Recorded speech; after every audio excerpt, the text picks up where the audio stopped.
Doctor Ambedkar. आज आमचे जे काही आहे ते सर्व तुझेच आहे.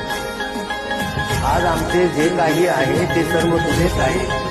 ते जगणे आणि मरणे, ते शब्द आणि विजय, ते सुख आणि दुःख, ते स्वप्न आणि वास्तव, ती भूक आणि तहान, सर्व पुण्याई तुझी आहे. सर्व पुण्याई तुझी. हाय बिचारा दुबळा वारा, निर्दयतेने करीतो मारा. हाय बिचारा दुबळा वारा, निर्दयतेने